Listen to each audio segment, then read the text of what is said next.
हाँ दोस्तों, स्वागत है आपका हमारे चैनल पर। आज दोस्तों मैं आपको 9 का गुणा सिखाऊंगा। चाहे आप 9 का गुणा 1 अंक के साथ करें या 9 का गुणा 2 अंकों के साथ करें या 9 का गुणा 3 अंकों के साथ करें, जितने भी अंकों के साथ आप 9 का गुणा करेंगे आसानी से आप अपने परिणाम को प्राप्त कर सकते हैं। बिल्कुल आसान तरीके से वैदिक मैथमेटिक्स के अनुसार आपको हम सिखाएंगे। क्या है, जैसे मुझे 3 का गुणा 9 में करना है तो आपको पता है कि आप 9 त्रिक 27 करते, क्योंकि इजी है, आपको पहाड़ा आता है। लेकिन मैं कहता हूं नहीं, आप इसको वैदिक मैथमेटिक्स के अनुसार करिए। जैसे यहाँ पर लिखा है 3, तो 3 से आप क्या कर दीजिए, 1 घटा दे, आपके पास आंसर होगा 2। फिर आपको क्या करना है, ये जो 2 है इस 9 से इस 2 को घटा दीजिए तो कितना हो जाएगा, 27। आप वैदिक मैथमेटिक्स के अनुसार करिए, आप चीजों को बहुत आसान तरीके से समझ पाएंगे। चलिए एक और एग्जाम्पल लेता हूँ। जैसे मैंने लिखा 7 लिखा और इसका गुणा मुझे 9 से करना है। फिर से आप बड़ी आसानी से कर देंगे, क्योंकि एक एक अंक है तो आप आसानी से कर लेंगे। लेकिन वैदिक मैथ के अनुसार हम कैसे करेंगे, जैसे मैंने कहा ये 7 है, 7 से घटा दीजिए तो आप क्या लिखेंगे, 6 लिखेंगे। अब इस 9 को इस 6 से घटा दे, आपके पास आंसर हो जाएगा 3, यानी टोटल आपके पास 63 आ जाएगा। अब आपको ये तो सिंगल डिजिट है, अब डबल डिजिट में इसका कैसे अप्लाई करेंगे वो भी देखिए। जैसे मैं यहाँ पर लिखूंगा, यहाँ पर मैंने लिखा 35 का गुणा 99 के साथ मुझे करना है। तो मैंने बताया कि आपको करना क्या है, ये जो आपके पास 2 अंक दिए हैं इनमें से आप 1 माइनस कर दीजिए, यानी आपके पास कहोगे 34 आ जाएगा।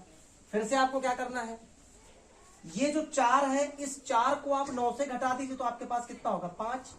फिर आपके पास ये बचा 3, इस 3 को इस 9 से घटा दीजिए तो आपके पास आ जाएगा 6। तो आपके पास फाइनली आंसर आ जाएगा 3465। चलिए एक और इसका एग्जाम्पल लेते हैं। मैंने लिखा यहां पर 87 और मल्टीप्लाई बाई 99, ठीक है।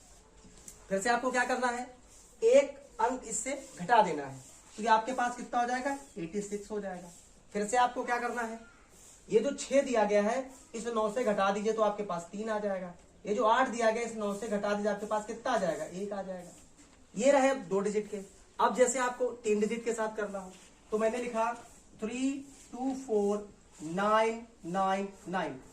वैदिक मैथ के अनुसार आप इनको बड़े ही आसानी से मल्टीप्लाई कर सकते हैं, चाहे कितनी भी डिजिट यहाँ पर बढ़ती चली जाए। जैसे यहाँ पर 324 लिखा है तो आप इससे 1 माइनस करेंगे, आपके पास आ जाएगा 323 आ जाएगा। फिर से आपको क्या करना है, इस 3 को इस 9 से घटा दीजिए 6, इस 2 को इस 9 से घटा दीजिए 7 और इस 3 को इस 9 से घटा दीजिए 6। तो कितनी आसानी से आप कर लेंगे, ठीक है। वैदिक मैथ्स आपको बहुत ही इजी तरीके से बताता है। तो मैं यहाँ पर कुछ एग्जांपल दे रहा हूं, एक 4 डिजिट का भी बता देता हूं, फिर उसके बाद मैं आपको कुछ एग्जांपल दूंगा जो आपको कमेंट सेक्शन में बताना है कि ये वैदिक मैथ्स का गुणा आपको 9 का समझ में आया कि नहीं आया। जैसे मैंने लिखा यहाँ पर 2437999। फिर से आपको क्या करना है, इनमें से 1 माइनस कर देना है तो आपके पास क्या आ जाएगा, 2436। फिर से आपको वही तरीका लगाना है, इस 6 को इस 9 से घटाइए तो आपके पास 3 आ जाएगा। इस 3 को इस 9 से घटा दिए 6, इस 4 को इस 9 से 5 और इस 2 को इस 9 से तो कितना आ जाएगा, 7। आई होप ये जो मैंने 9 का गुणा आपको वैदिक मैथ्स के अनुसार बताया है, आप आसानी से, अगर 9 कितनी भी बार आ जाए और चाहे 3 डिजिट 4 डिजिट 5 डिजिट, आप आसानी से इनको कर पाएंगे। तो मैं आपको कुछ उदाहरण दे रहा हूं, इनको आप कमेंट सेक्शन में बताइएगा जरूर। जैसे मैंने कहा 405 का गुणा आप इससे करके दिखाइएगा, ठीक है। दूसरा लिख लीजिएगा 733 और 9999। आई होप ये अगर मेथड हमारा आपको समझ में आया है तो हमारे चैनल को आप जरूर सब्सक्राइब कर लीजिएगा और हमारे वीडियो को लाइक करिएगा इसी तरीके के वैदिक मैथ्स को सीखने के लिए। धन्यवाद।